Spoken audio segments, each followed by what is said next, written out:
Quando Jesus falou sobre remover montanhas, a bem da verdade ele não usou essa expressão de forma literal. Se atentarmos, por exemplo, para o texto do Evangelho segundo Mateus, capítulo 17, verso de número 20, Jesus estava conversando com os seus discípulos sobre essa questão, onde usou a tão famigerada expressão, né?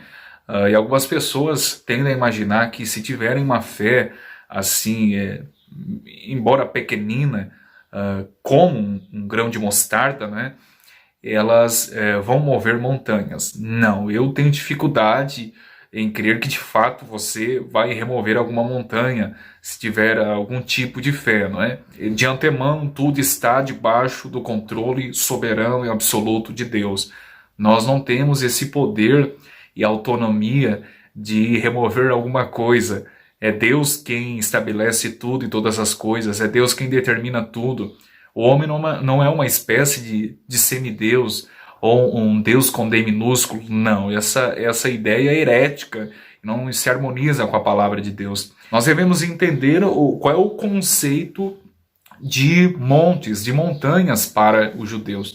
Os judeus, eles tinham por costume de pensar que as montanhas eram eternas. As montanhas, na mentalidade judaica, sempre era vista como algo impossível, ou algo extremamente difícil, muito difícil mesmo. Tanto é que lá no livro dos Salmos, um dos Salmos muito conhecido entre nós, onde o salmista diz: eleva os olhos para os montes, de onde me virá o socorro?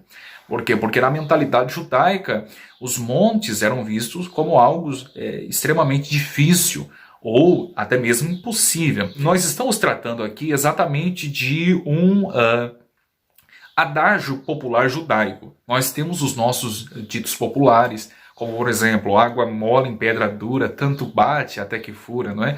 Na sociedade, no contexto judaico, também haviam ditados comuns populares. Um desses ditados era exatamente esse aqui: se tiverdes fé, o texto diz assim, se tiverdes fé como um grão de mostarda, não é? E não do tamanho do grão de mostarda. Tem pessoas que dizem e citam esse texto de maneira errada.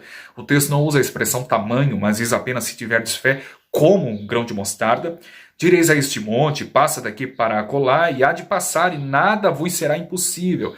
É que na mentalidade judaica isso já era um ditado comum entre os judeus. Jesus utilizou exatamente isso.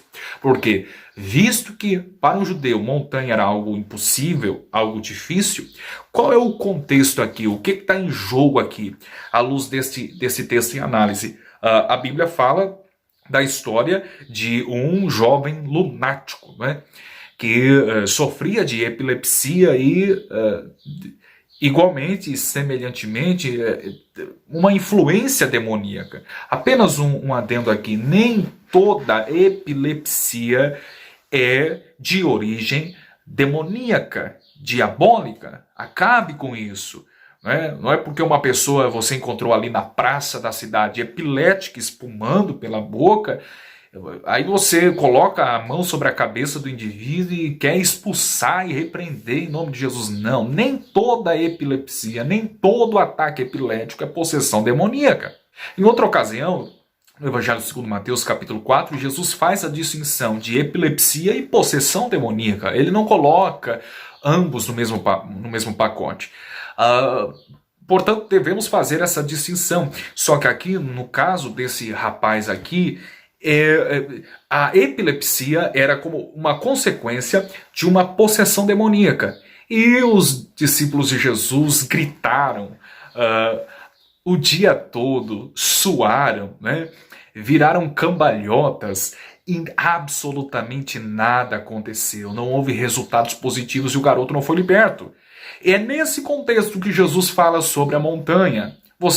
Sabe por que vocês não conseguiram expulsar o demônio? Porque lhes faltou fé. E Jesus diz assim: se tiverdes fé como um grão de mostarda, vocês vão remover até montanhas. Por quê? Será que vão remover montanhas literais?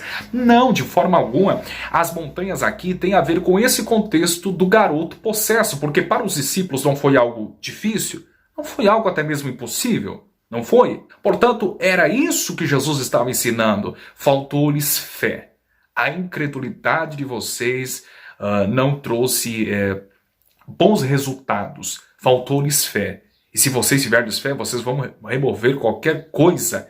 Não é qualquer coisa literal, mas aqui nesse contexto, aquela possessão demoníaca, aquele exorcismo foi algo de extrema dificuldade para os discípulos. Existe até um teólogo, um comentarista que diz, né, que a igreja ao longo dos séculos sempre removeu as montanhas das heresias, dos erros, dos desvios doutrinários, das aberrações, né, venceu os impérios, os imperadores demoníacos, totalmente depravados, sanguinários. A igreja sempre removeu montanhas através da fé, sempre permaneceu firme em suas convicções, não abriu mão do seu chamado, da sua vocação, não abriu mão daquilo que Deus lhe chamou para a vossa salvação. A igreja sempre removeu montanhas. Aquilo que era difícil, ela entrava para os coliseus, enfrentava leões, enfrentava animais ferozes, enfrentava as fogueiras, mas sempre removendo montanhas através da fé. Ok, meus irmãos? Abraço.